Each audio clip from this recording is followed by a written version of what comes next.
Good evening, folks. Thank you for coming back to another video.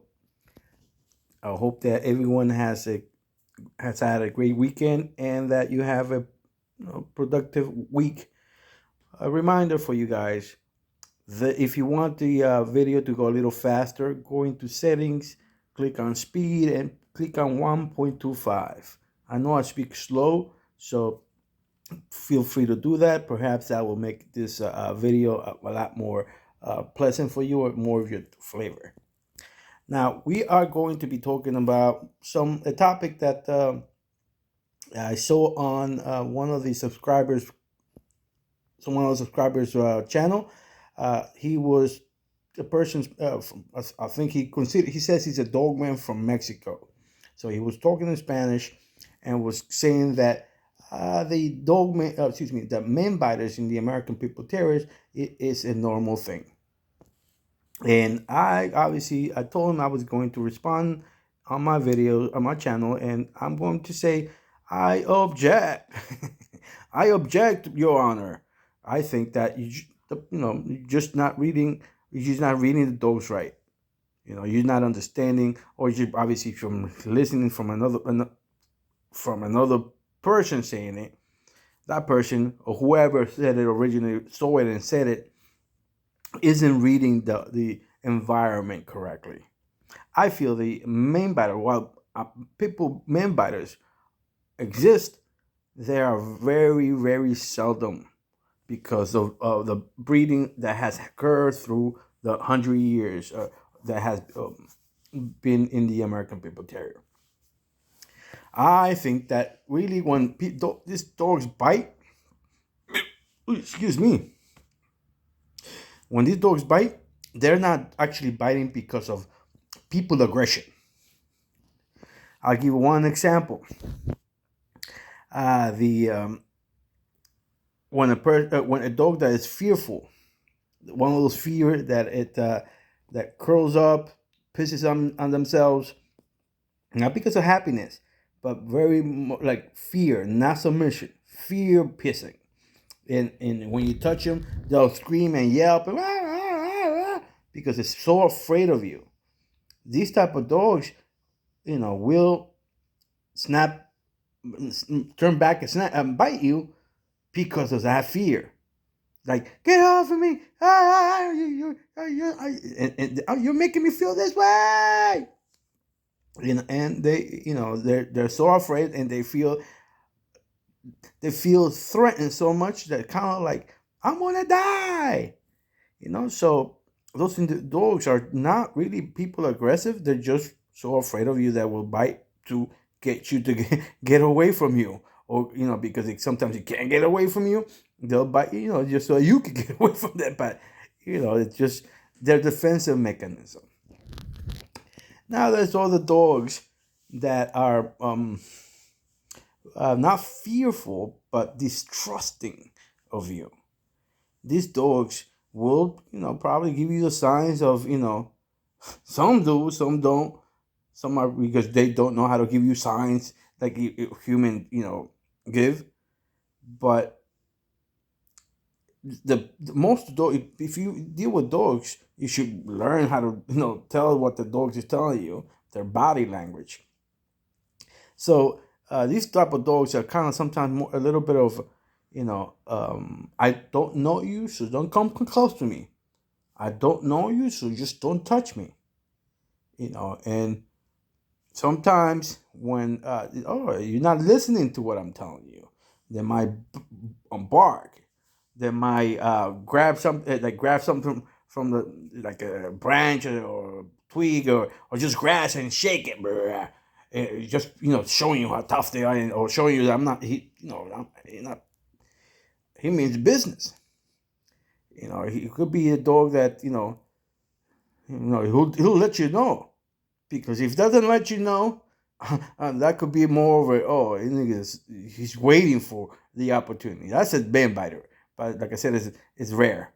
That dog that like come closer, you're not yet close yet, you're not close enough, and then boom. Now that he's looking for that. He's looking to bite, but it's rare. This dog is like, He'll probably give you all the signs to just get off of me, get away, and then do a bite just to making sure that you get the point, because all the signs get through your head. So he's like, oh, I got you. I'm gonna say, for example, this one's a little bit distrusting of people. That one, I mean, he won't bite a person. For example, if I'm walking him and then I meet up with a friend or whatever, and we start talking face to face to face, and the dog happened to be in the middle, just like not just randomly in the middle, and this happened more than once. That the person touches or pets the dog. The dog realizes it's not me doing it, so they're like, what? And what they do is just move away from them and next to me or and a little bit back, like next and a little bit back, so that only the head would be on the around where my legs is, not the shoulders. A little difference. If a dog's head is up forward than your side, he's more of like, okay, I'm here with you. If it's like just the head, just to see enough, he's like, all right, I'm following you. I'm following. It's different. So yeah, so that's the type of dog he is, and I recognize that, and he's being definitely knows, just he's just prudent, but he never has shown any type of aggression, and obviously he never needed to show it because he knows I'm in control of the situation, and all this that I'm saying, I say it's really a good idea, more than a good idea. It's the right thing to do. That if you recognize that your puppy, some of these puppies have these tendencies, don't just put them, wherever you put them, chain, crate, or whatever. Work with them, help them get through or overcome that type of action, that type of behavior.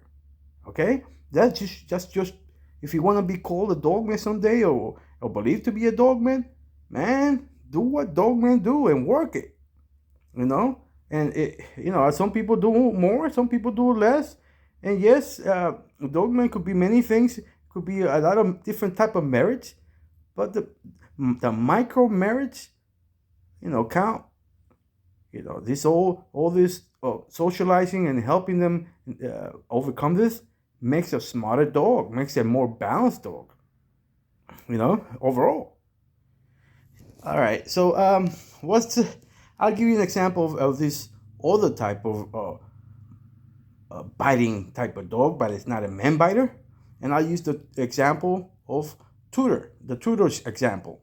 Tudor is supposedly, because the writing says so, and I wasn't there, that Tudor's wife who was a petite woman, around 100 pounds. She used to feed the dogs, and the people, I guess her husband, Tudor, Mr. Tudor, Earl, used to joke that she had scars on her legs from dogs biting her while she was feeding the dogs. That people say, oh, then they're men biters. But no, there's a type of dog that it's because he's, a little bit of a brute, you would say. A little of a rough, I would say. But not like rough to attack, like rough playing. They haven't learned to measure or level their intensity with people. They'll let me put myself in the dog's body mentality so you can understand what I'm trying to say. Mrs. Tudor's coming into the yard, into our space, in my areas nearby, and she's right there, and I'm like, hey, over here, hey, go turn around, hey, put more attention to me, give it to me, hey, come over here, and then she gets close enough, and she's not paying attention, so he wants to drag her into his space so that, she could pay attention to the dog or give the dog the food instead of anything else or whatever. He's trying to get his point across, and his only way was to grab her. But because, remember, when I say grab her, remember that the dog's mouth is like our hand. Okay, so if the dog is trying to get your attention, okay, whatever is trying to get whatever you have, and not give it to anything. Sorry, not give it to the other dog. Sorry, guys, I lost my track of thought for a second there. He wants to put you closer, and like this one dog, he's a little rough. So when I tell people, hey, you gotta just be a little careful because he knows to calm down, but I could still feel a little bit when he mouths me. He's playing around, but I could feel like I was telling him, relax, calm down. 'Cause he does get a little bit more pressure than other dogs. Other dogs don't, but he's not biting me. And that has been through socializing, training him for him to be relaxed. Same thing with people jumping. Because I really don't think a person that would be 100 pounds, if an American People Terrier bites you and you're 100 pounds and the dog is like 40, 45, 50, you're not going away. You're not getting away. You could hit the dog, but how much strength can a 100-pound lady could have on, that, to hit him with a shovel? I don't know how heavy that shovel would be, but same thing. I just don't get it. Especially if the dog was a human aggressive dog, that would just intensify the bite. So it doesn't make sense.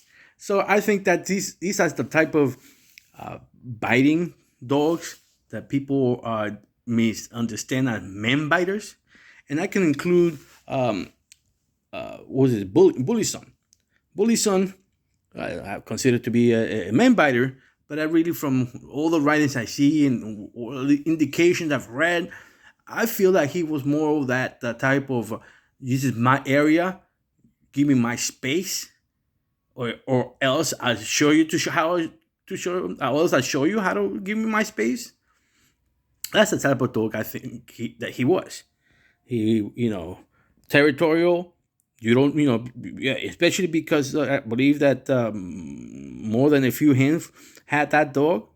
So he learned to be more independent and demand his space. And I think that really covers the men biting part.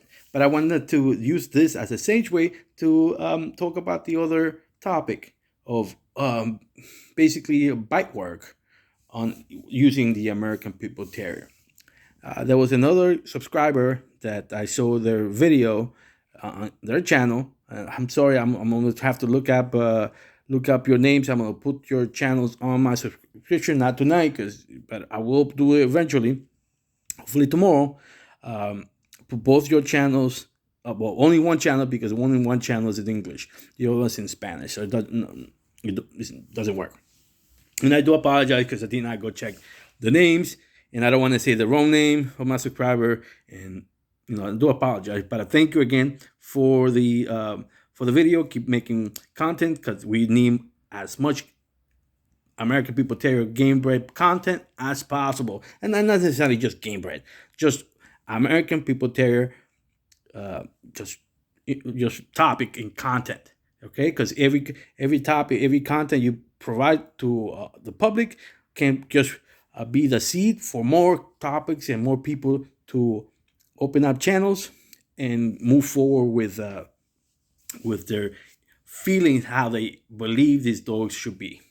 Okay, now again, we went from men biting dogs to what I think about bite work.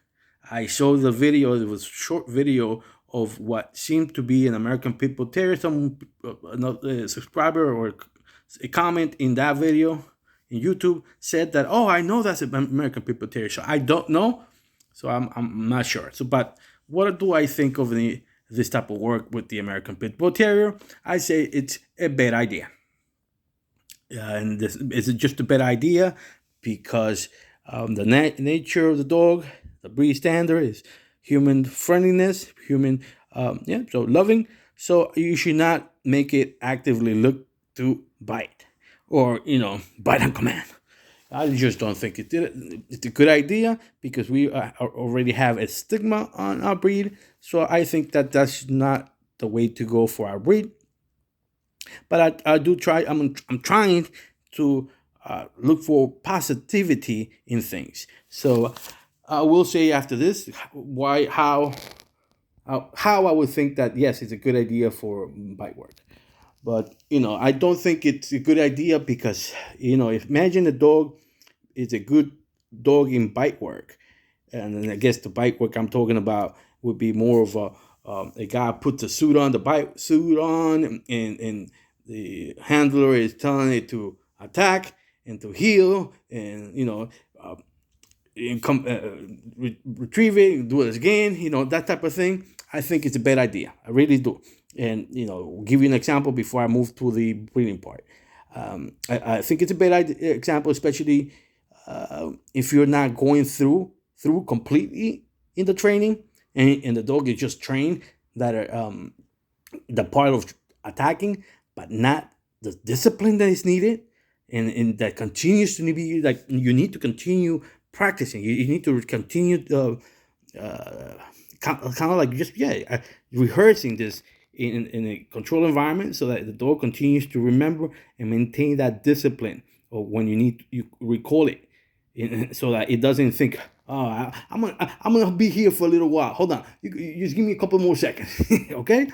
And I think that you have to still, you just imagine this dog is being one of your dog is being trained, you go to these classes and you become certified, and the dog becomes certified. Well, again, I don't know all the ins and outs.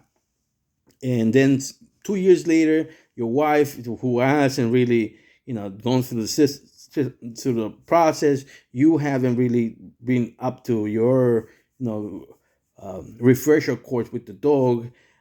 You haven't been practicing in a controlled environment, and your wife is walking this dog. It's winter, and everybody's wearing coats. And then in a not so distant, there's a child. Let's say the child is like 4 years old, and those children have one of those fluffy full body jackets on, very much like the ones they use for bite work. And the dog is like, hey, I know that. It's time. And because it looks and like that's not my normal handler for this, it's like and then it's like imagine the training goes off out the window and just remembers that he enjoys that bite work and bite, and so he yanks and the wife lets go, or gets away from the wife, runs, and then starts working on that sleeve or that leg, and oh yeah, I love this, oh yeah, and then the child's leg or arm, it gets all mangled up. No, I don't think it's a good idea. Now, here it's the part that I say, let's find the positive. I would think, okay, before the positive, I'm going to talk about the issue with the breeding. Imagine you have a great dog in bite work, and it's like, oh wow, everybody, you should breed it, man. We should breed. I got a good female like that too, and then they start breeding for that. Okay, you start breeding for that, and you start getting more and more dogs are ready to bite, and now you have, I know the ones that don't work for bite work might be too aggressive, but you sold them without you knowing. You sold them to other people, maybe because they were too aggressive, maybe or you got, it can't be you, maybe because you got good standards, but maybe a fellow trainer bred those man biting puppies that are looking for like one of those real man biters, that those type of that they're walking around if they're loose on the street, and they're looking around looking for something to bite, and then they see a person. Hey, I saw a person in the distance. They run for it, and that's their motivator, going to bite that person. That's the type of biter they could be creating with that type of breeding. So I say no. Now the positive. Now the positive would be, all right. It didn't it didn't fit the dog. It didn't fit the breed standard. So you call it. You consider it a call. You fix it. You neuter it, spay, whatever, and then give it to a person that does do this work. At least we know, that this dog that may be a great candidate for this type of work is being worked for in a different manner and is not going to be reproduced. If the individuals were happy to have the culls and make sure that they're just fixed, I wouldn't have too much of a problem. I'm still concerned that you will still have to do the due diligence of going through the system, going through the process, and maintaining those regular refresher course with your dog. I think that that would be a good idea. But again, I'm not too keen on protection work or bite work. Not too keen on that. But I'm always trying to look for a positive, and that would be a positive. At least the dogs that are being called are still being worked, and being obviously well maintained, because usually you have to you have to do a lot of things with the dog. And then also another thing you could do with the dog aside from bite work, again, giving the positivity, you can make the dog a service dog. The service dog, the dog that goes into hospitals to meet and greet and lick the old people or children. They perhaps it's a cold dog, so it's a cold, and that therefore you needed to find a good home for it, and then if you find a home that is going to work and keep it occupied in a nice healthy environment, and again fixed, I don't think it's a problem. I think it's a great idea.